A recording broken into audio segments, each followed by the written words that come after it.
Hey guys, welcome back to the channel. This is a story about what if Deku was bothered by All Might Part 1. If you guys enjoy this what if and want to see Part 2, comment down below. And let me know before I start. Please do support for more awesome content and leave a like. And don't forget to subscribe to my channel. And also share this video with your friends and check out the description in my playlist. The author of the story, Lady Croft, Undead 19 from AO3. So let's start the video. Act 1. Let us be brave. Aizawa Shouta is a conundrum, an oxymoron, a mystery for the ages. He's all that and much more. But mainly he is just tired. So very tired. Wanting nothing more than to have some peace and quiet so he can try and catch some shut-eye, which is apparently too much to ask for, according to the terrible, horrible, no good influences he, somehow, finds himself surrounded with, which he has, repeatedly, tried to get rid of. Why are y'all like this? He asks, his once common drawl catching oddly to his ears. His tongue still struggling to speak a foreign language, whilst fighting against the muscle memory of an entire lifetime in a different language. And yet, he isn't speaking a foreign language. Technically speaking, in very loose terms. He was, after all, born into this body, in this country where Japanese is the norm, not the oddity. No, the oddity is himself. The man with secret memories of a past life. But Shouta, Hizashi whines, a bubble of laughter catching in his voice. We should totally go out today after school. How about no? I ave work, I inform him. He whines again, louder this time, and I flash him a red-eyed glare. I feel the erasers that had previously been placed on top of my head fall down and spill all over my desk, displaced by the gravity shift in my hair. I blink away erasure and turn my quirkless glare downwards at the offending objects before turning it back up and into Hizashi's swirling green eyes. The blonde bursts out laughing, clutching his stomach with his hands. Hey, what's going on over here? 𝗬𝗏𝗧𝗵𝗲 asks, walking up to our desks. I look him dead in the eye and point at the erasers. I know you helped him. His lips stretch into an impish grin. But you have no proof. I know you did it, I grumble, leaning back in my chair. Hizashi chooses this moment to catch his breath again. 𝗬𝗏𝗧𝗵𝗲, let's hang out after school. Shouta is being boring, saying he's got work again. I do have work. I roll my eyes, crossing my arms over my chest. Didn't you work yesterday? I thought your boss gave you a day off in between them. 𝗬𝗏𝗧𝗵𝗲 asks, surprised. Ishiyama-san asked me to do extra hours for double pay, I replied. Are you so short on cash that you can't pass it up? He asks, frowning. I sigh. I ain't cancelin', so go out without me. I ave work. The issue with explaining my financial situation with these two is that it's not just one simple problem but actually a complex net of issues no one is addressing anytime soon, and quickly coming to a rather imminent end. Realistically, I am not short on money whatsoever. In actuality, the Aizawa family boasts quite the nifty net worth and takes pride in bragging about it to their co-workers and extended family. However, their financial aid and investment in my upbringing will come to a halt upon graduation. So, in essence, I'm taking the time to save up as much money as I can now, instead of potentially starving in the future until I get a steady income. Hizashi's family completely supports his future as a pro-hero, same as 𝗬𝗏𝗧𝗵𝗲's aunt, who is less than fond of heroics due to what happened with 𝗬𝗏𝗧𝗵𝗲's own parents. But mine were, well, less than pleased with my decision to follow my dreams and not be their perfect son. Not to mention that I'm not even their actual kid to begin with. Are you sure? 𝗬𝗏𝗧𝗵𝗲 tried one more time. We can just wait for you to be done with work and hang out after? No point. I lean back over my desk and prop my head on one of my palms. Be near curfew by then. Just go to your own thing. We can hang out another day. I sigh. You know, the words hang out don't have to sound like a death sentence, Hizashi pouts. They ain't. I retort in fake surprise. Shouta. He whines once more. Well, if you're sure. 𝗬𝗏𝗧𝗵𝗲 still doesn't look entirely convinced, but allows the topic to drop. Hey, Zashi, what do you say about going to the arcade then? I heard they fixed the DDR game. Hizashi accidentally activates his quirk in his enthusiasm. The window panes rattle for the 2 seconds it takes me to activate my own quirk in order to stop his. I glare at him, my eyes quickly going dry and irritated. He smiles at me sheepishly. Oops. He's saved from a well-deserved tongue lashing by 𝗬𝗏𝗺 throwing an arm over his shoulders and expertly weaving both of them out of the door with a rushed, "We're buying sodas from the vending machine. Be right back." Idiots. The both of them. I sit back against my chair, brushing a hand over my head to make sure that there's no remaining erasers still stuck in my black mop of hair, and turn my head to stare out of the window. It's been a relatively quiet day so far. No weird weather patterns, no sudden major villain activity in any of the main streets, and, above all, no gunfire. Granted, Japan has had pretty strict gun control laws and policies for centuries. So much so that even getting a license to own one typically comes with restrictions, namely that lethal rounds are prohibited, and you're only allowed certain types of guns and only a limited number of rounds. Rubber bullets, or even foam ones, were the only types sold to the public, and, even then, you need a valid reason and license to carry a weapon. So if one wanted to buy a gun with live ammunition, they'd have to get it through less than legal means, which itself was easier said than done, as using guns as weapons was a thing of the past nowadays. Smugglers and traffickers preferred to deal in drugs, human beings, or counterfeit objects. Unless, of course, you were a pro-hero. Several Western pro-heroes maintained the good old-fashioned style of open-carry guns, with all the proper licenses and permissions. As someone who can vividly, excruciatingly, recall being shot multiple times and be left for dead, the knowledge that a repeat scenario was unlikely to occur, unless under very specific conditions, is a relief. Not that I am supposed to remember dying. I doubt anyone is supposed to remember that. I think, in all fairness, the whole process of being dead and then finding myself inside a new body is incredibly fuzzy on the details.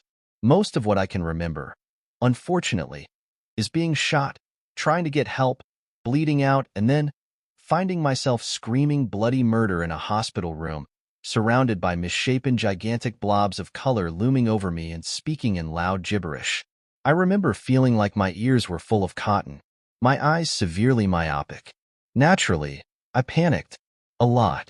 My screaming fits and refusal to be soothed, which, I feel the need to add, were not soothing at all because they still involved the gigantic blobs of color handling me like I was some sort of toy doll, and no one was explaining shit to me, were probably the two leading factors that led to my biological parents giving me up. Fast forward 7 years in the foster care system, which hadn't improved that much in the last 2.5 centuries since quirks developed, and I was taken in and adopted by the Aizawa family. And before anyone imagines a scenario where the Aizawa saw something in me that made them think, "Oh yes, that's the child we want to raise," or "Yes, that's the boy we want to call our son," I'm decently sure that I was chosen due to me being the only small child that required minimal supervision, showed remarkable intellect, and was low maintenance in comparison to all the other, normal, non-reincarnated children. The Aizawa were upfront about the fact they were only adopting a child because it was socially expected of them to have someone to carry on the family name. What better way to solve that particular issue and curry social favor at the same time than to adopt a child in need? 2 birds meet 1 stone. And so I was taken in and renamed Aizawa Shouta. The Aizawa definitely regretted their decision a handful of years down the line, or whenever I had my hyper-focus sprees and general manic behavior, the moments where undiagnosed trauma and poor coping mechanisms got the better of me, and had to spend years in speech therapy to sound intelligible. That being said, I'll be generous enough to give them props for keeping me regardless, something that could not be said for my biological parents. In both lifetimes, maybe I'm cursed or something. Plus, whilst we're being honest, remembering your past life isn't that weird when compared to people now having animal heads or full-body mutations. I still get sidetracked whenever I come across an appropriately uncanny mutant quirk and get called out for my staring. Though, I feel like one should be excused for staring. It's not every day that you watch a man-sized praying mantis dressed in a business suit vent on his cell phone about how his next-door neighbor keeps spraying bug spray all over their shared balcony and refusing to stop on the grounds that it is to keep the bugs from getting inside my house. 𝗬𝗏𝗺 had to pull me towards him before I walked straight into a streetlight in that incident, and both he and Hizashi wouldn't stop laughing about it for weeks afterward. We're back. Speak of the devil and he shall appear. Oboro and Hizashi cheerfully walk towards me and show me their wares, allowing me to take my pick of the selection of fruity soda as an unspoken apology. What are you planning to do for the work study? Hizashi asks me. I shrug, taking a sip of my drink. I didn't get any offers from any agency. Ain't surprise, since I didn't make a show at the sports festival. True, Oboro nods. Why did you choose to forfeit out of the last round? He questions. Because displaying your quirk and its weaknesses on live television, international live television, at that, is fucking stupid considering our chosen career path is to fight against criminals and its end goal is to not get fucking killed by said criminals. Is what I should say. Instead, I sugarcoat things.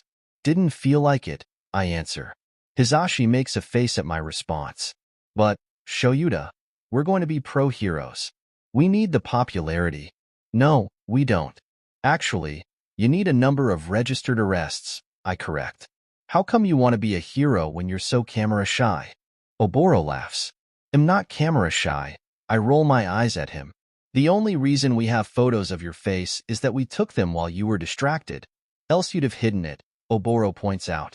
True. But, I'm not camera shy, I repeat. Sure. Anyway, back to the conversation. What are you going to do? Hizashi asks again. I already said I don't know, I remind him. What about you? You didn't get any offers either. Hizashi leans back on his seat. I might join the Buster Union. Heard they're accepting students. I hum. Good luck? Eh? Why good luck? You don't think I can get in? Hizashi, ever the drama queen, loudly gasps in disbelief. I snort. I know you can get in. Was talking about the other UA student that goes there. Other student? Hizashi blinks. Yeah, I heard Sensoji from 2B is also going there. I nod. Hizashi pulls a face. Sensoji has a reputation. Even within the expected animosity Class B has always had with Class A, and I have a vested interest in not dealing with any of his bullshit. Sensoji is one of the many people that believe weak quirks should not be allowed in heroics. And I just so happen to have what many would argue is a weak quirk. Granted, erasure isn't flashy, thank fuck, and it isn't exactly marketable, not to mention it wasn't really interesting for people to watch in action. Erasure does exactly what the name implies. It erases quirks. Now, it only works on emitter and transformation type quirks, and I have trouble targeting more than one person at a time since they must remain in my direct line of sight. Not to mention that erasure only lasts for however long I can refrain from blinking.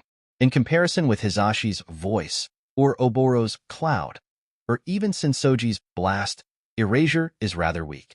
It's not a heroic quirk. Well, I'm not exactly a heroic person either. Hey, are you alright? Oboro taps me on the forehead. I blink back to reality, eyes focusing on Oboro's bright blue ones. I'm fine, I automatically say.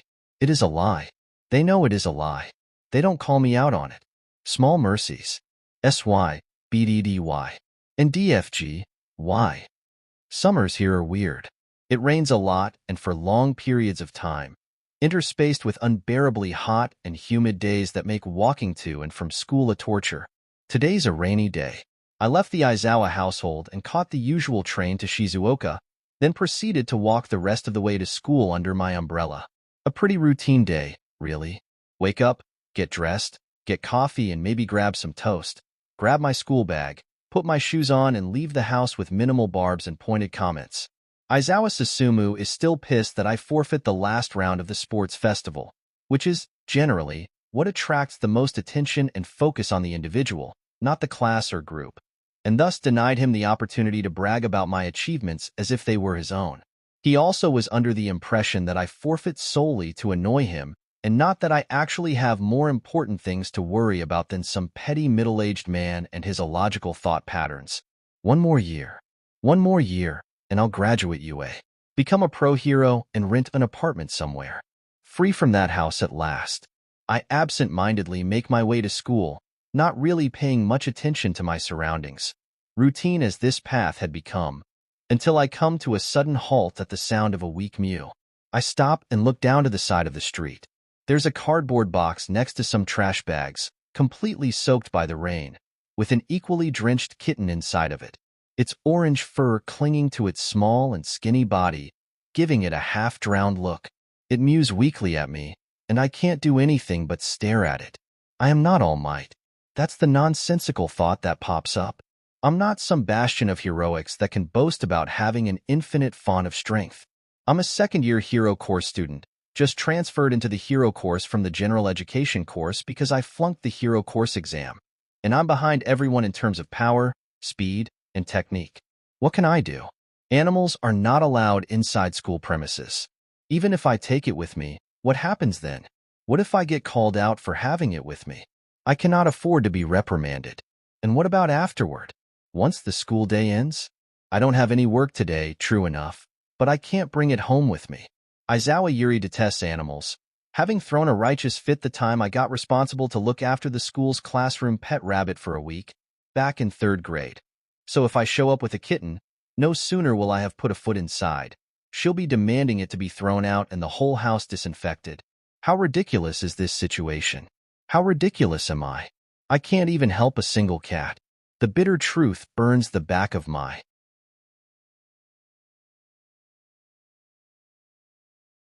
throat. It scalds me, making my skin tighten around my bones. I place my umbrella over the cardboard box and resume walking to school, forcing myself to ignore the fading mewling that echoes behind me. What? Forgot your umbrella?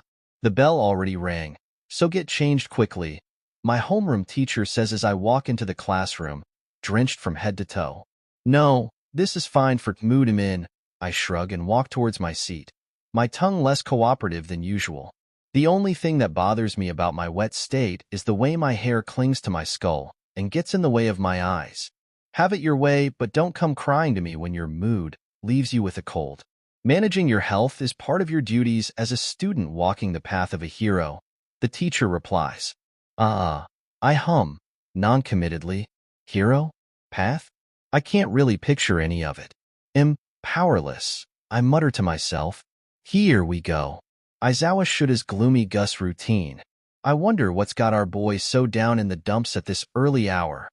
𝗧𝗵𝗃𝗁 metaphorically pops up into existence by my side the moment those words leave my mouth, leaving me to wonder which pantheon of deities I somehow managed to offend in my past life.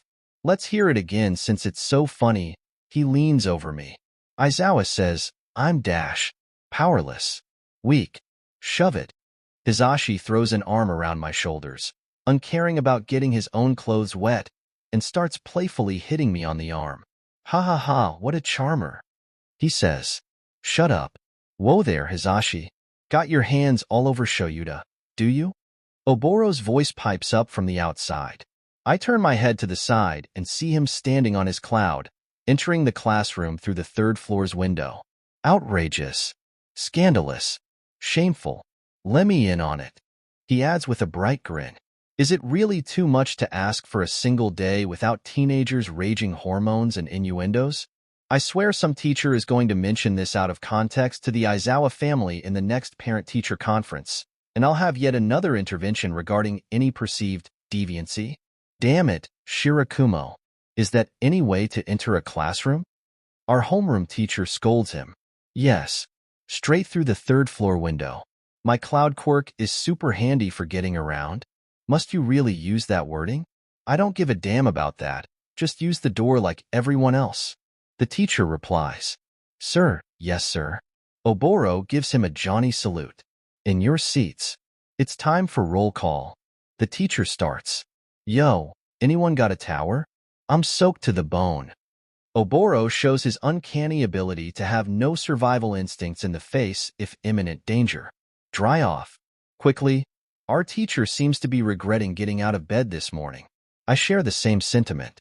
Oh, yeah, Shouta. 𝗬𝗲𝗄 calls my attention. I turn to face him and blink at what he's holding. This is your umbrella, yeah? I frown at it, taking it from him. You must have dropped it back there. He says. Back there? 𝗧𝗵𝗃𝗁, was anything under this? I ask, but I'm overshadowed by 𝗧𝗵𝗃𝗁's loud exclamation. Hey, 𝗬𝗲𝗄. Who said you could take it all off? I turn to see 𝗬𝗲𝗄 shamelessly pulling off his boxer shorts, Somehow, having gotten out of his uniform in the few seconds, it took me to look at the umbrella in my hands and back up again. You ever tried wearing wet underpants? It's gross. 𝗬𝗏𝗺 complains. The fucking idiot strikes a pose worthy of a 𝗬𝗏𝗺 daydream and adds, "No need to fear, friends. Sit back and observe." He turns around and I'm about to slap a hand over my ears, because I am not dealing with the fallout of the girls in our classroom tearing him a new asshole for flashing his personal bits, when he creates a cloud that covers his nether regions just enough to be acceptable, if certainly immodest. This fabulous application of my quirk creates an aesthetic that's censored just enough, he says. And inside this cloud is this charming little creature. 𝗬𝗏𝗺 adds as he plunges his hands into the cloud, covering his genitals. Oh my fucking god, 𝗬𝗏𝗺. Why do you do this? Why are you like this? You're going way too far, man. There are girls here. One classmate yells, "You suck, 𝗧𝗵𝗃𝗲. Another adds, "Go to hell." Someone shouts, "Tada!" 𝗧𝗵𝗃𝗲 pulls out a kitten from the cloud. Ah, cute. Everyone's rage dissipates. How the fuck? Wait. I stare at the cat in his hands. A very familiar kitten. How? Roll call. Boys first. Aizawa. The teacher finally gets class back on track. Here, I answer, not really paying attention. Eyes focused on the world outside the window. The rain has stopped. I let the sounds of roll call wash over me and think about how powerless I feel. How ill-fitting I find my own skin. How I can't decide on who I am, who I want to be, and see no end to this feeling. The me who can't help a single cat. I look at the small orange kitten that's curled up in a pillow of clouds, only being agitated whenever Hisaashi's loud voice startles it. 𝗬𝗏𝗺 notices me staring and flashes me a bring grin and a thumbs up. Sometimes I wonder just how you can see right through me. Can you see the secrets hiding inside my heart? Can you see him? You suck, Aizawa. Same goes for your crappy erasure, or whatever it's called, Sensoji says after beating me in combat training. I sit on the ground and look up at him with disgruntled eyes. You go and erase a guy's quirk and start twirling around with that weird rag around your neck? He continues. The words burn inside me. Battling against you is a total snooze fest, especially 'cause I don't get to really shine. He presses his index finger on my forehead, forcing me to tilt my head back. And tell me, what's the freaking point when you lose in a fistfight anyway? Take your boring parlor tricks and go home, loser. He spits at me. The teacher chooses this exact moment to break up the argument. Whoa there, Sensoji. You think petty arguing is gonna cut it in a real fight? Sensoji lets me go, walking away. You okay, Aizawa? The teacher asks me. Just peachy. Yeah, know that I got a choice. I don't look back at him. Nothing I can do about my quirk, 𝗵𝗃𝗧𝗏. It's bullshit. I know I can do this. I know I can do so much more than this. But every time I keep reaching out to try, I fail. It's pure bullshit. All erasure can do is trip up people a lil.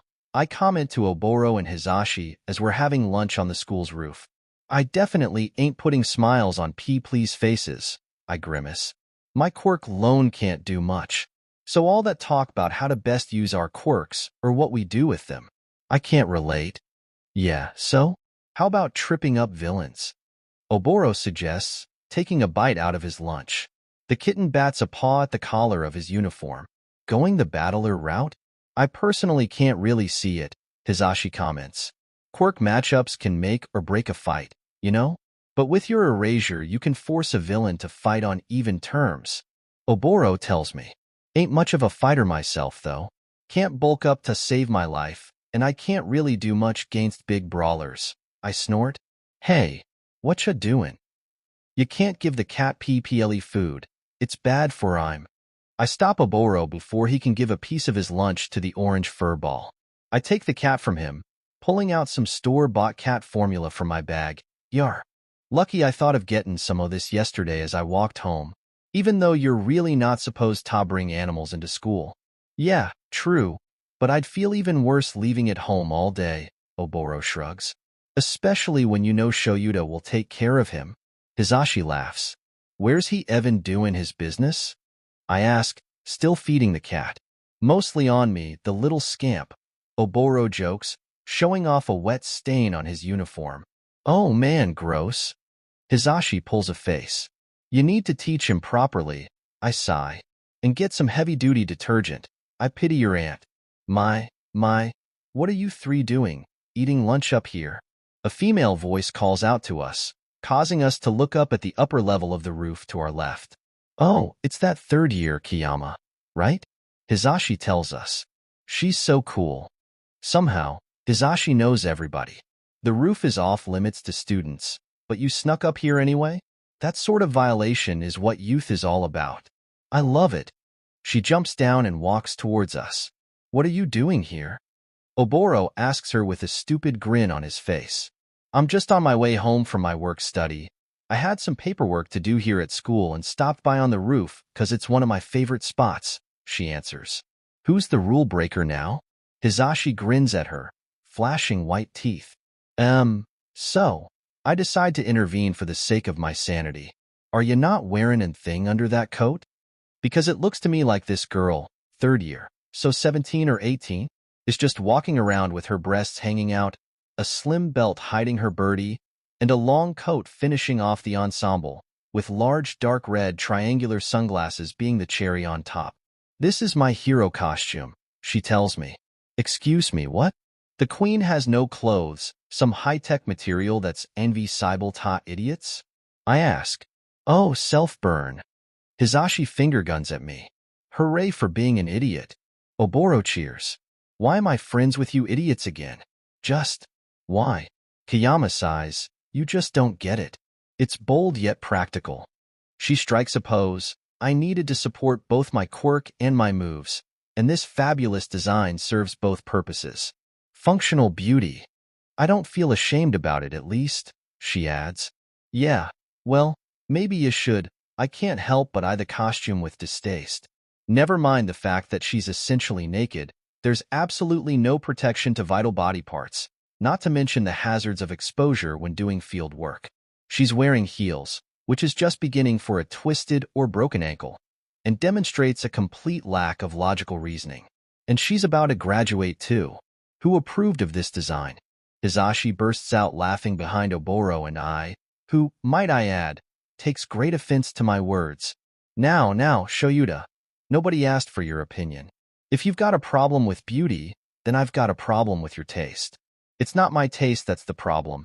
It's the fact that there's this 17-year-old girl walking around but naked, and I'm supposed to assume this is all fine and dandy? Let them say what they will. She strikes yet another pose. Why the fuck do people keep doing that? And dramatically continues, it's just a trendsetter's fate to be scorned and questioned. But just watch me. I'll have all of Japan thinking differently in 1 year's time. The only thing you're getting in a year's time is a lifetime restraining order about appearances near school districts and enough indecent exposure charges to bankrupt your future agency. But never mind me. What's with the kitty cat? She asks. Oh, that. I look down at the snoozing fur ball in my arms. Me and Shouta are taking care of him, 𝗬𝗏 answers her. You really shouldn't bring an animal to school. Now, give it here, she tells us and takes the cat from me. Aw, so fluffy. She coos. I watch as she baby talks to the cat and 𝗬𝗏 gets increasingly red-faced. Seriously, dude? She's naked. What's his name? She asks us. 𝗬𝗏 stutters. Undecided, I reply instead. Okay, what are your favorite foods? She asks. Why? Sushi. 𝗬𝗏. Fried chicken. Hizashi. She turns to me. Nothing, really. A lie. The phantom taste of apple pie sweets across the roof of my mouth. The scent of it cooling down by the window burns in my nostrils. The feeling of cool, worn-down tiles of the kitchen counter still covered in flour makes my palms itch. Sushi works best out of those. 𝗬𝗄𝗃's statement brings me out of the sudden flashback. BT dubs, we're trying to find him a permanent home. 𝗬𝗏 takes the plunge in getting the cat matter taken care of. 𝗬𝗄𝗃 looks at us with a serious expression. Sadly, I'm planning on leaving home after graduation, she tells us. Same girl. So I won't be in a good place to take care of this little one. And besides that, they say you have a harder time getting married as a single cat owner. Wait, That's what matters. Meaning, I can't keep him for too long. So hurry up and find a real home for this little fur baby. She leaves in a hurry with the cat still in her arms. 𝗬𝗧𝗏 and I have the same thought pop into our minds. She's definitely keeping that cat. It might have been slightly irresponsibly of us to hand the cat OVR to the first girl that walked by, you know? I sigh. Relax, it's 𝗬𝗏𝗄. Sushi will be fine. Besides, we're in no position to look after the cat ourselves, 𝗬𝗏𝗏 replies. You mean about the work study? I heard Yamada got into the Buster Union. Like he said he might. I think he's having a meeting with the teachers about it. I tell him. The door of the rooftop opens. Ah, it's the rooftop boys. Hey, 𝗬𝗏𝗄. 𝗬𝗏𝗏 greets her. Thanks for taking sushi off of our hands. Here's a video of him from just this morning. She turns her phone screen to face us. It's a poop video. 𝗬𝗏𝗏 spews all of the rice he'd had in his mouth down on the floor, and I glare at both of them. Do you mind? We're trying to eat 𝗧𝗓𝗍, I tell her. Well, you're the one that was worried about his bathroom habits yesterday. 𝗬𝗏𝗄 is utterly unrepentant. So you decided to come show us a poop video? 𝗬𝗏𝗏 chuckles. Nope. I came here to say that I know the perfect place for the little ones with nowhere to go. 𝗬𝗏𝗄 smirks at us. Don't worry, it's not like we pick up strays every day. I barely keep from rolling my eyes at her words. Not what I meant. I'm saying, if you're looking to do your work studies, my boss is willing to take on anyone. 𝗬𝗏𝗏 and I stare at her. Huh. My brain stalls and sputters for a moment there. Shouta, you handle the villain. I hear over the comm. Got it. I reply, already running after the smoke villain that jumped out of the bank window. Stop you. I launch my capture weapon at him, hating how long it takes to wrap itself around the wrist of the villain. Back off, punk. The villain yells and starts releasing smoke from the odd holes in his head. The smoke immediately irritates my eyes and keeps me from using erasure. I raise my arms to try and block off the smoke, and so I'm caught off guard when I suddenly see him toss the bank security safe in my direction. My feet freeze. Just before it reaches me, our work-study boss arrives and kicks the safe way up high. That's some bullshit kick right there. What the actual fuck? Those safes are made out of several thick inches of metal, in order to be hard for robbers to break into them. How the fuck are you kicking that shit up into the air? You would hurt my precious chickadees? Boss twirls around. You'll pay the price for that. 𝗬𝗍𝗍. The villain releases more smoke and runs away. Honestly, if I were him and I saw a man wearing a bright purple suit with an open window feature showing off all that masculine chest hair, I'd run in the opposite direction too. He got away. I feel foolish. What's done is done. The police will handle the scene now. Boss, His Purple Highness, and no, I'm not joking, that's his actual hero name. Makes me feel so much better for taking up Hisashi's suggestion of Eraserhead size. Sorry, boss. We got delayed. 𝗬𝗏𝗄, hero name Midnight, jumps out of the same window. Trailing after her is 𝗬𝗏𝗏, carrying the victims on his cloud. No, nonsense. You made the right call there, Midnight. Only bounty hunters are in this game to fight and win and nothing else, His Purple Highness tells her. Putting aside the victory to prioritize the lives of innocents makes you as true a hero as there ever was, he compliments her. You too, Loud Cloud. You're always ready to make the next move without hesitation. Quick judgment's a virtue, no doubt. You're both a little wet behind the ears, but you've grown from this experience. He turns to 𝗬𝗏𝗏, and then he turns to me. But you, Eraserhead, boy, you bad. There's a sharp cut of disappointment and shame deep down inside me. Powerless, weak, still just as useless as before. Care to tell us what you did wrong, Eraser? He asks me. I look down at the ground near his feet. Well, I reach too slowly and let the villain make the feist move with his quirk. That's why he got AI. I cringe, hating how I butchered my way through that sentence. Was I even intelligible? Did the boss even understand what I just said? No, sir. None of that. His Purple Highness shakes his head and then points at my face. I'm talking about that gloomy face. My face? Then he gets really up close and personal with me. Words still tinged with that sharp cutting edge of disappointment. Listen close now. Heroes are here to give the gift of hope to folks in trouble. But you wear your stress all over your sleeve and drag down the people who need saving. You want to be a hero? Then trust in your own power and smile. He shatters the mood entirely by striking a pose and adding, until that confidence blooms out from within. Great advice, but really? Does he expect me to smile and letting the villain escape? I ask. Nah, the point's more like, keep calm, carry on, and don't freeze up, 𝗬𝗏𝗧𝗏 replies from within the showers. Even if you screw up, just keep smiling like usual. That's my MO. Except I never smile like usual, I point out. Oh, true enough, 𝗬𝗏𝗧𝗏 chuckles.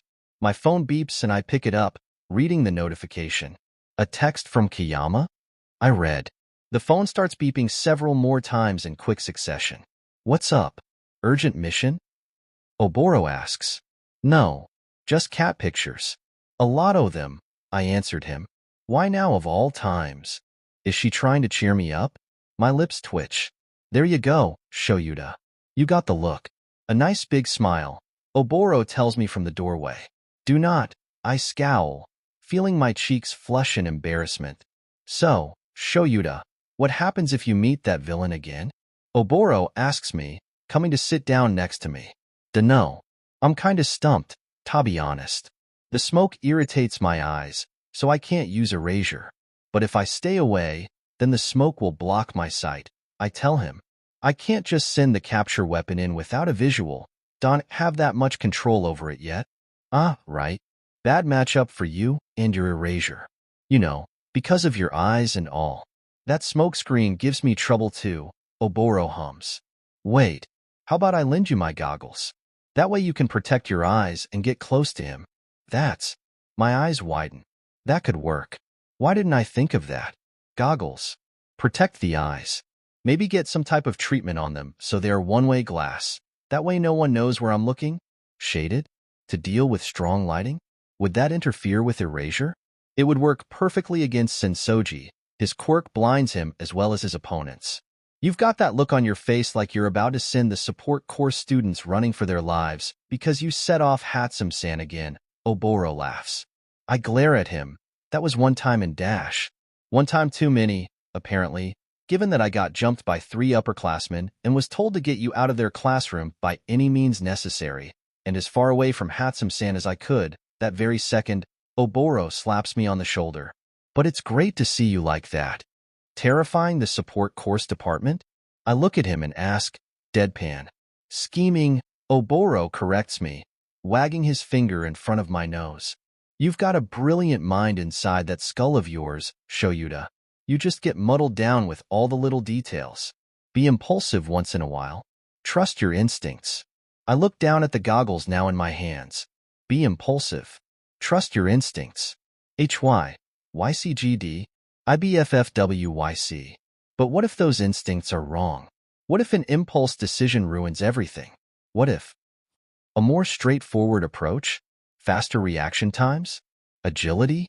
I sigh and nod. I'll keep that in mind, Shirakumo. Thanks. 𝗬𝗏𝗏𝗺 grins. I got your back, Shouta. You can lean on me once in a while, you know? YDDYF. YW. WYDDYF. I want to, 𝗬𝗏𝗏𝗺. I really do. But I can't. I just can't. And it hurts. This guy again. Someone yells. The robber villain. Another recognizes them. Arg. So much smoke. I'm already running full tilt towards the villain. This time the fight will be different. This time, I'll win. You're the same kid from the other day. They see me. This ain't gonna end any differently. They tell me. Yes, it will. The smoke comes at me, but 𝗬𝗏𝗏𝗺's goggles work and I can still see the villain. I quickly activate erasure and watch as the smoke grows thinner and thinner. The villain unable to produce any more of it. My eyes sting, but I keep them open and focus on my target. My smoke stopped? He turns to look back at me and sees my blazing red eyes. Those eyes. What did you do, brat? He's angry, but I just widen my stance and keep my eyes open and trained on him. I don't know what trick you pulled, but I don't need my smoke to crush a worm like you. He lifts the heavy money bag he stole and attempts to smack me with it. Like in slow motion, I watch the bag fly in an arch and come bearing down on me. I don't take my eyes off of the villain, jumping away from the bag at the last second and land back in a crouch. 𝗧𝗵𝗃𝗁𝗂, I call out. Yep. 𝗬𝗏𝗄 jumps down from the building, using his cloud as a stepping stone to gain momentum, and strikes the villain upside the head with his quarterstaff. The villain goes down. Got him. 𝗬𝗏𝗄 grins at me. My lips twitch back before I set to secure the villain with my capture weapon while 𝗬𝗏𝗄 sends our information back to his Purple Highness. Fabulous work, you two. Boss compliments us once he gets here. A winning combination. Loud Cloud and 𝗎𝗪𝙢𝗧. The two of you together nearly make a whole, single, superhero. Heh, heh. Thanks. 𝗬𝗏𝗄 grins. Those boys really did it. A passerby comments. Oh, heroes. Another turns to look at us. The ones studying under Mr. Purple, someone else replies to them. And this is where we smile. His Purple Highness instructs us. 𝗬𝗏𝗄 is quick to show a wide grin and a thumbs up. I try my best. It fails horribly, as expected. You still got miles to go with your stone-stiff smiles. Boss yells at me. One more thing to work on, I guess. A new semester starts following the summer break, and I'm still working out the kinks of new potential ideas before I brought them forward to the support course. Yo, what's up, Aizawa? Hizashi saunters over to me. Those goggles look the same as 𝗬𝗏𝗄's, yo. He points at the goggles I have around my neck. True, 𝗬𝗏𝗄 had only lent me his for the work study, but I ended up buying my own pair afterward. They were the exact same as his except in color. I decided to keep mine to a darker theme instead of the light brown of 𝗬𝗏𝗄's. Yep, we're marketing ourselves as a team. 𝗬𝗏𝗄 slings an arm over my shoulders and pulls me closer to him. No, you said these were to protect my eyes. For my quirk's sake, I remind him, unamused. 𝗧𝗪𝗍𝗍 decides to intrude on the conversation once my words are out of my mouth. What did you say? Claiming to be just like me? And stealing my idea? Oh, it's 𝗧𝗪𝗍𝗍 from 2B. What's this charmer want from us? And just like him? As if. He ignores the comments and continues walking closer to us, explaining more about his quirk. As he's talking about wearing shades because of the blinding aspect of his quirk, I can't help but let my shoulders slump. I'm on his level? Seriously? Hang on. You guys ought to know that this guy decided to copy my sunglasses shtick when we teamed up during our work study. Hizashi informs us. That makes so much more sense. Oh, right. You two ended up in the same agency, 𝗬𝗏𝗄 remembers. Since I'm so generous, I'll let scum like you take a hint from my brilliant idea, but straight up copying? Not on my watch, 𝗧𝗪𝗍𝗍 brags. That's some selfish logic, 𝗬𝗏𝗄 retorts. He's just picking a fight, come on, let's just go. I turn around and start walking away. It doesn't need to make sense for 𝗧𝗪𝗍𝗍 to pick a fight with us. 𝗬𝗏𝗄's been wearing goggles since the start of his first year so. If anything, we're all copying him. But by that same token, we'd all be copying whatever first hero decided to wear goggles, or shades, or any other aid that helps protect the eyes. And if it was anybody else wearing goggles, 𝗧𝗪𝗍𝗍 wouldn't care. He's mad because it's me who's doing it. Because in his eyes I'm less than trash. I shouldn't be here, but I am. And I'm not going to quit. Today, we'll be doing 2-on-2 battle training. Our teacher tells us. Guess I'll pick the teams again? Question. 𝗬𝗏𝗄 raises his hand. He pulls me closer to him by the back of my costume. Since Shouta and I are doing our work study together, can we partner up here too? He asks. Great idea. Leverage that real work knowledge here. Our teacher nods. If any of the rest of you are in the same boat, prioritize those partnerships. Hey, teach. Hizashi pipes up. The teacher sighs. Yes, Yamada? I say no thanks to partnering with 𝗧𝗪𝗍𝗍. I'm feeling for a change of pace today, Hizashi bluntly informs the teacher. That's too bad. Your pace doesn't concern me. The teacher responds just as I expected him to. The teacher then sends us off into the building on rotation. So every group gets to experience battling with every opponent. Watching Hizashi and 𝗧𝗪𝗍𝗍's battles from the outside of the building is a blessing, given that the amount of shaking they cause can't be any good for its foundations. Think the building will still be standing by the time they're done with it? I ask 𝗬𝗏𝗄. Of course. It's survived so far, right? 𝗬𝗏𝗧𝗏 grins. There's always a first, I mutter. Don't be such a downer. 𝗬𝗏𝗧𝗏 flicks me on the forehead. Fight me, Aizawa. 𝗧𝗵𝗲 comes out of the building, victorious, and points straight at me. When I win, you lose the goggles. They're ticking me off. What? First off, why should I care if they tick you off? Secondly, why should I stop wearing something that helps me out in the field just because you don't like it? And third, what the actual fuck? I open my mouth to reject it when 𝗬𝗏𝗧𝗏 beats me to the punch. Challenge accepted. 𝗬𝗏𝗧𝗏 tells him. What? No. I look at 𝗬𝗏𝗧𝗏 like he just grew a second head. What the hell, 𝗬𝗏𝗧𝗏? Why? We'll wager our goggles and the two ante up your shades. 𝗬𝗏𝗧𝗏 settles on. Why me? Hizashi is as dumbfounded by his inclusion in the bed as I am with this whole situation. 𝗬𝗏𝗧𝗏 turns to me and points at his own goggles. These symbolize our friendship. We gotta defend them, bud. 𝗬𝗵𝗃𝗲 𝗔𝗂𝗫𝗄𝗏. I withhold the flinch that threatens to pierce through me and try to cover my tense reflexes donning a disappointed frown at 𝗬𝗏𝗧𝗏. And just what exactly is fun about this, Shirakumo? Humph, 𝗧𝗵𝗃𝗁 retorts. Stand back, Yamada. I'm enough for these two clowns. He rushes at us. I'll blast you to bits, you scum. 𝗬𝗏𝗧𝗏 and I exchange glances, and I know immediately what the plan is. 𝗬𝗏𝗧𝗏 releases a small puffy white cloud over 𝗧𝗵𝗃𝗁's face, temporarily disabling his sight, and I use that minuscule window of opportunity to hide in his blind spot behind him. When 𝗧𝗵𝗃𝗁 finally gets the cloud out of his face, there's around 8 tall bushy clouds in front of him, along with 𝗬𝗏𝗧𝗏's loudspeaker. 𝗬𝗏𝗧𝗏's voice comes out from the speaker. So sneaky. 𝗧𝗵𝗃𝗁 snorts, already getting ready to blast the clouds apart. All I gotta do is blast away every last cloud. He launches forward, his gauntlets charging up with the bright energy of his blasts, only to suddenly peter out. What? 𝗧𝗵𝗃𝗁 startles. I jump out of hiding, appearing from behind some leftover dust cloud from his previous blasts. 𝗬𝗏𝗧𝗏's voice comes from the speakers. 𝗧𝗵𝗃𝗁 turns to look at me and thus is left open for 𝗬𝗏𝗧𝗏's finishing move. And I'm in front. 𝗬𝗏𝗧𝗏 slams his quarterstaff straight up 𝗧𝗵𝗃𝗁's chin, sending him reeling back. He falls on his ass and I can see that 𝗬𝗏𝗧𝗏 actually struck him on the nose too, which is bleeding heavily. The shades fly off of his head. This ain't over. 𝗧𝗵𝗃𝗁 yells. No, we're done here, I tell him, walking towards him with the fallen shades. 2-on-1 isn't a fair fight to start with, so let's just call off the wager. I had them back to him.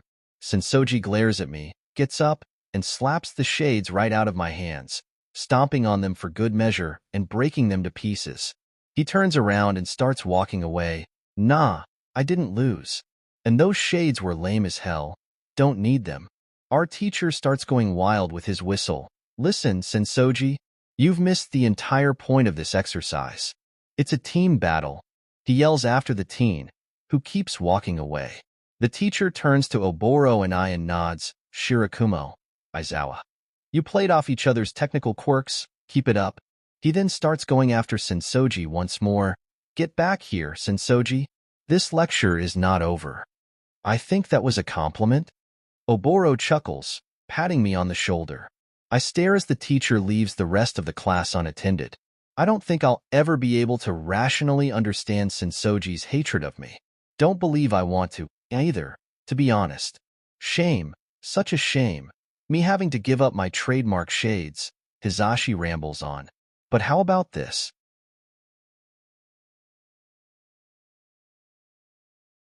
Perfect fit, yeah? He shows off his own brand new pair of goggles. He looks weird with them on. You're wearing goggles too now? Why? I ask him. 𝗬𝗏𝗏𝗏 and Hizashi throw their arms over each other's shoulders. We can sell ourselves as a trio. 𝗬𝗏𝗏𝗏 cheers. Is Yamada also coming over to Purple Agency? I ask, exasperated. Nah, I'm talking in the future. 𝗬𝗏𝗏𝗏 clarified. Our boss takes in newbies in the hopes of steering them to go independent someday, right? Right, I nod. So, I was thinking, after our time there, the three of us should start our own agency. That's my plan. Anyway, 𝗬𝗏 tells me. I hum, looking sideways at them. I think we work well together. Take you for example, Shouta. You're not the type to get the action started on your own, but you're great at sweating the small stuff. You'll add a layer of polish to everything we do, 𝗧𝗵𝗲 says. 'Cause me and 𝗧𝗵𝗲 suck at that. 𝗬𝗏 laughs. Yeah, I guess so. You two share the same brain cell, I retort. Plus, your erasure quirk is lacking in finishing power, but once you take the wind out of the bad guy's sails, it's our turn, 𝗬𝗏 says. We can finish him off with some killer combo action. 𝗧𝗵𝗲 animatedly gestures. Me not being able to get action started and lacking in finishing power, ain't that the same as saying I can't do anything on my own? I point out. I'm saying you're suited for teamwork. 𝗬𝗏 smiles at me. We'll raise and close the curtain on stuff. 𝗧𝗵𝗲 points at me. And you just handle everything else. 𝗬𝗏 also points at me. Put that way, it sounds like I'ma do most of the work, I grumble. Sides, I never agreed to this team up with you two. Got something against us? 𝗬𝗏 blinks. Should've gotta keep up the broody act, 𝗧𝗵𝗲 teases. Yeah, should've's a tough nut to crack, 𝗬𝗏 laughs. Cut it out, I roll my eyes. The flavor of youth, 𝗬𝗗𝗄 suddenly speaks up, for once dressed in her school uniform like a normal person. Oh, it's 𝗬𝗗𝗄, 𝗬𝗏 grins at her, already way too happy to see her. The banter, the bargaining, the bullshit, I love all of it. She jokes. I'm serious, not messing around. I frown, looking away from her. Wanna see some cat pics? She asks me. My head spins around like on a swivel. You pushover, Aizawa. 𝗧𝗵𝗲 laughs. I notice 𝗬𝗏 staring intently at 𝗬𝗗𝗄 and get a bad feeling about the words that are going to come out of his mouth. 𝗬𝗗𝗄, we were actually just talking about starting an agency, all four of us. He tells her. How did it go from 3 to 4 already? I mutter under my breath. Sorry, but once I go independent, I plan on having young men waiting on my hand and foot in my palace, 𝗬𝗗𝗄 tells us. Staying true to those desires? Nice. 𝗧𝗵𝗲 chuckles. I wouldn't mind waiting on you. 𝗬𝗏 is red-faced and shameless. Hey, what happened to our plan? 𝗧𝗵𝗲 looks at him, confused. I get up off the ground. Yeah, sounds like none o' my business. I walk further away from them so I don't have to hear the idiocy that'll probably be spoken. I lean over the guardrails of the rooftop and look over my shoulder, back at them. 𝗬𝗏 has handed over his goggles to 𝗬𝗗𝗄, and she has tried them on. The three of them are laughing. It is nice. A sudden burst of wind has me pulling up my goggles so my eyes won't dry up any faster than they already do. I stare out at the wide open sky above me and watch as the clouds are pushed along by the wind. In this moment, though I know I am standing still, I feel as if I am about to be swept off my feet and thrown into the vast expanse of atmosphere above me. My hands holding onto the guardrails anchor me, and I take a plunge into the memories of similarly bright blue skies, of white clouds drifting above, of standing still within a chaotic world. Is this the same sky I looked up at countless times? The same clouds? The same stars? Is this the same sun I laughed under? The same earth I stood on? The same air that breathed life into me? I don't know the answer to these questions. A world so agonizingly familiar yet achingly foreign. I don't know if it is the same one I belong to. The two young men who died a lonely death, gasping out for help that never arrived, crawling until all strength left his body, just trying, desperately trying, to live, to survive. That young man is gone. I don't know if I can be him again. Do I want to be him again? Do I have a choice? Where does one end and the other begin? There is no line in the sand. What do I want? Who do I want to become? I look back over at 𝗬𝗏 and 𝗧𝗵𝗲 and 𝗬𝗗𝗄, still laughing and joking with one another. I want to be like them. 𝗬𝗲𝗿𝗺𝗵𝗲 𝗎𝗪𝗚g, IQ, IC, 𝗬𝗲𝗔𝗪𝗏𝗺𝗔𝗔, IDW. If IDCG, IGIWB. 𝗬𝗏 and I were out on patrol a week later, for our work studies. It had been a quiet day so far, and we were just about to wrap up our patrol and head home for the day. Look, it had loud cloud. A young kindergarten boy points at 𝗬𝗏 as we walk around the corner. Hey, if it isn't the nursery brigade. Out on a march, I see. 𝗬𝗧𝗺 jokes. Lemmy ride. Lemmy ride. Me too. Me too. The kids start climbing over onto 𝗬𝗧𝗺's cloud, and like the pushover he is, he lets them. One of them, a little girl with a bouncy ponytail, almost falls backwards after losing her balance. Thankfully, I catch them and place them back onto the cloud safely. Be careful, I tell them. You don't want to fall down now. Who? Smooth reflexes there, eraser. 𝗬𝗧𝗺 blinks at me. We decide to escort them across the street, and I stop 𝗬𝗧𝗺 from just zipping across the road because that's just irresponsible. Look both ways for crossing, 𝗧𝗵𝗃𝗀𝗁. I tell him, you're such a natural at this, Shouta. 𝗬𝗧𝗺 comments. Nah, you're just careless. I wave him off. I'm serious. You'd be pretty good working with kids, like at a daycare or a school teacher. If 𝗳𝗍𝗂𝗁𝗍𝗵𝗃𝗲. Me? No. You? Maybe. What could kids possibly like about me? I deny. We reach area the nursery teacher wanted, and I help 𝗬𝗧𝗺 unload the kids back onto the ground. Bye-bye, loud. The kids wave us goodbye while their teacher bows slightly in thanks. We do the same. Goodbye, Eraserhead. The little girl from before waves at me in goodbye. See? 𝗬𝗺𝗺 gives me a shit-eating grin. It's 'cause you're so observant that you overthink stuff. Like, you psych yourself out and convince yourself you can't. But you could do just about anything if you put your mind into it, 𝗬𝗺𝗺 tells me. Anything? Like running a daycare? Or be a teacher? I ask him. Yep. Exactly. He grins. I sigh. Try thinking before you speak. No, I'm serious, he laughs. If 𝗳𝗍𝗂𝗁𝗍𝗵𝗃𝗲, my phone suddenly goes off. I check it. It's 𝗬𝗍𝗂𝗁𝗍𝗵. I pick up the call. I share a look with 𝗬𝗺𝗺, and we both jump into action, rushing back to the nursery children and their teacher. Ah, it's them again. The kids grin. Onto the cloud, kids. 𝗬𝗺𝗺 orders. A villain is coming this way. I quietly inform the teacher. The woman pales and looks at the children with naked fear before composing herself, smiling to reassure that the children remain calm. Dark clouds begin to gather in the sky. I hear the faint rumblings of thunder. We're in for some crazy weather, huh? Come on. Evacuations are fun for everybody. 𝗬𝗺𝗺 tries to keep the kids' minds off of things, but it wasn't enough. A loud crashing noise has us look up and see this massive villain with bulging lumps all over his back, staring down at us with large, empty eyes. He looks like a gigantic frog or toad, mindlessly shambling along and leaving a path of devastation in its wake. It got air so fast, I say, unable to look away. It can't have been more than 5 minutes since 𝗬𝗍𝗂𝗁𝗍𝗵𝗃𝗲 called us. This guy is jumbo-sized, 𝗬𝗺𝗺 breathes. Leave this to His Majesty. Boss shows up out of nowhere. Boss? 𝗬𝗺𝗺 and I stare at him. You two get the little ones out of danger. He orders as he jumps straight at the villain.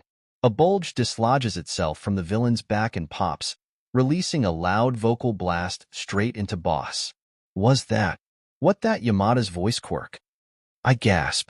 2 other bulbs release themselves off of its back and shoot out twin blasts into the building behind us. And just now, that was Sensoji's blast quirk. I confirm.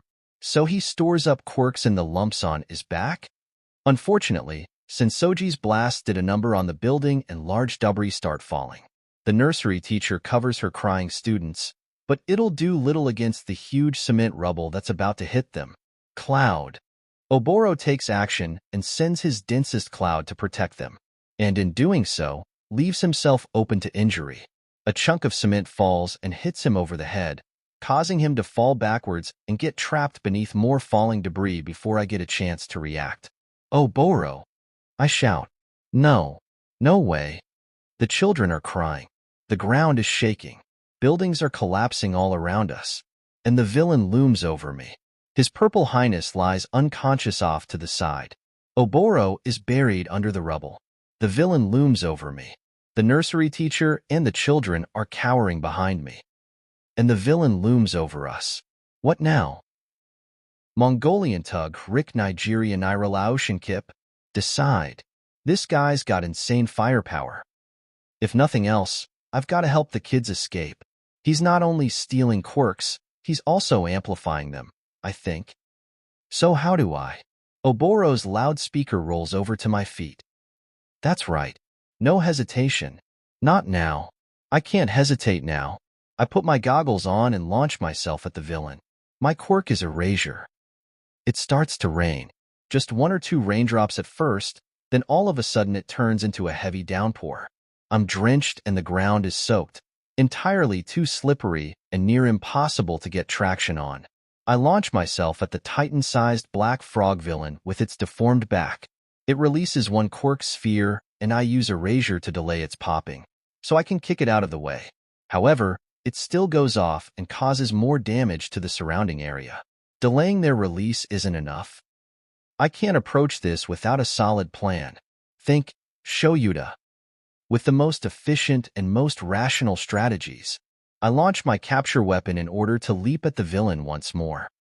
I land back on the ground and slip, nearly missing the next launched quirk sphere before I manage to kick it upwards, which will thus be dubbed. I smile. It's working. The villain slams its powerful arm against me, sending me crashing to the ground and shattering my goggles.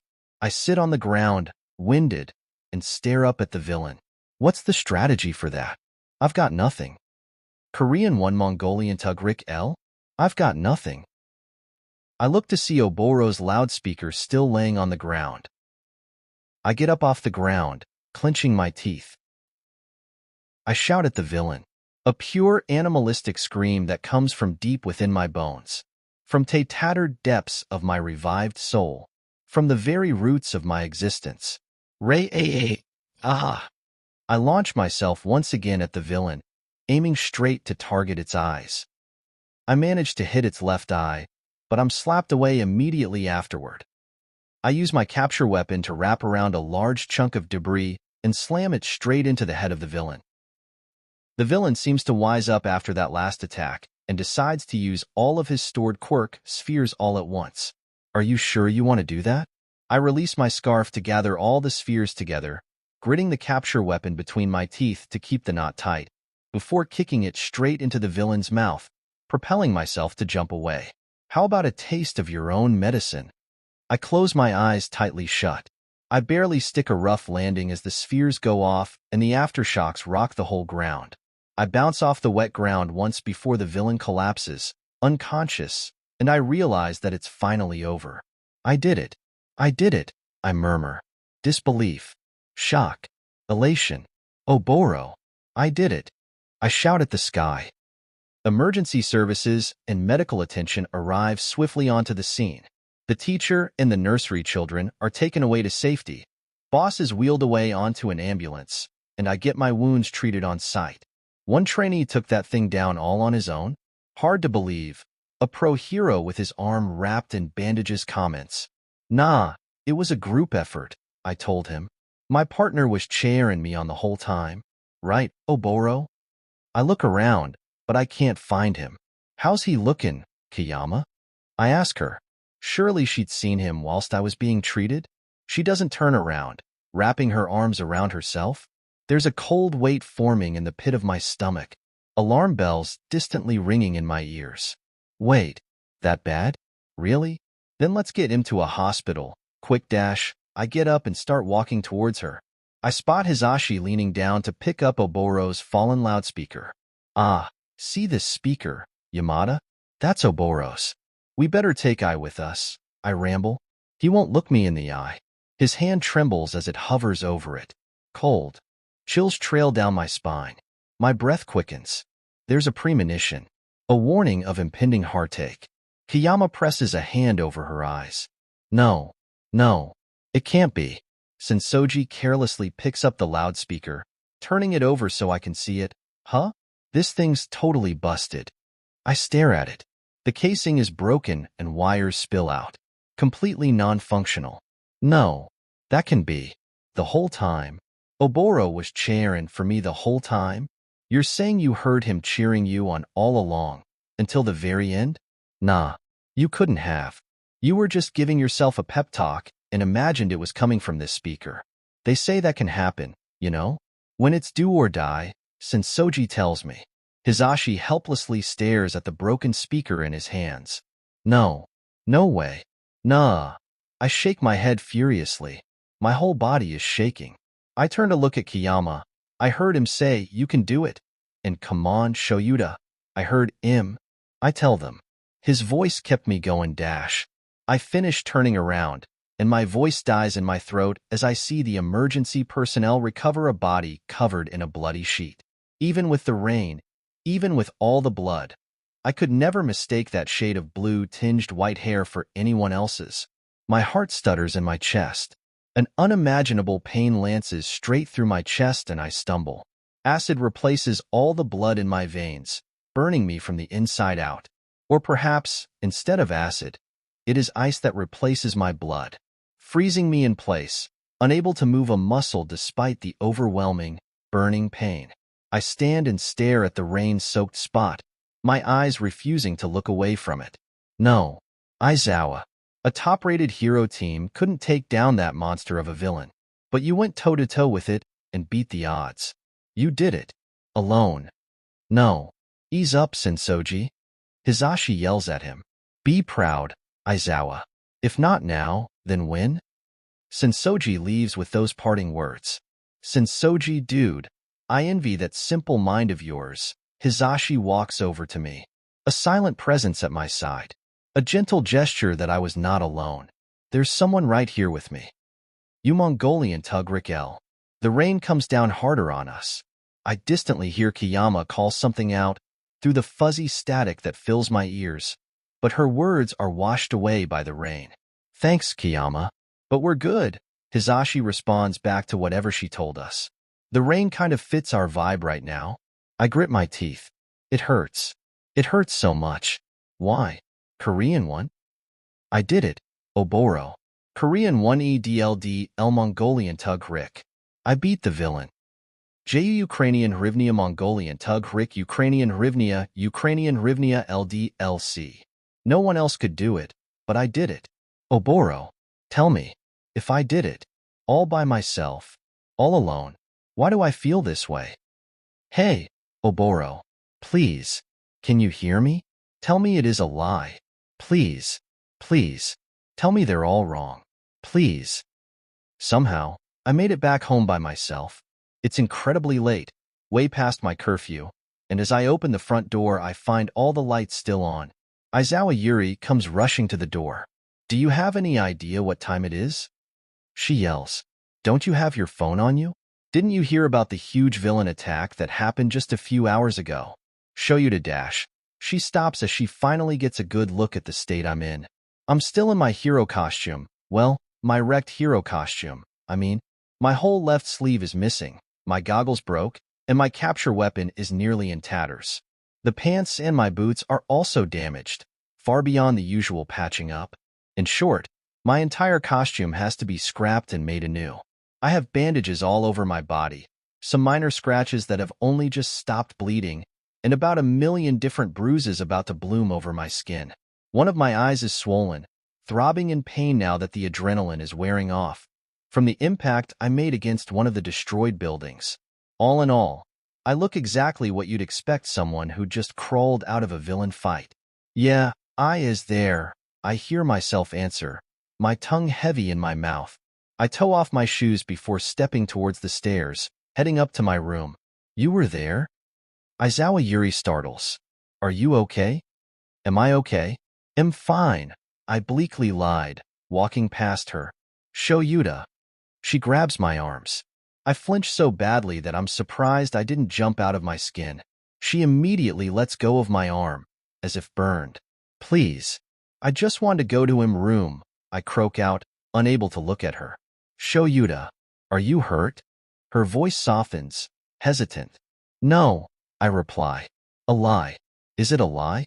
I am not injured, but it hurts. Inside. Who won?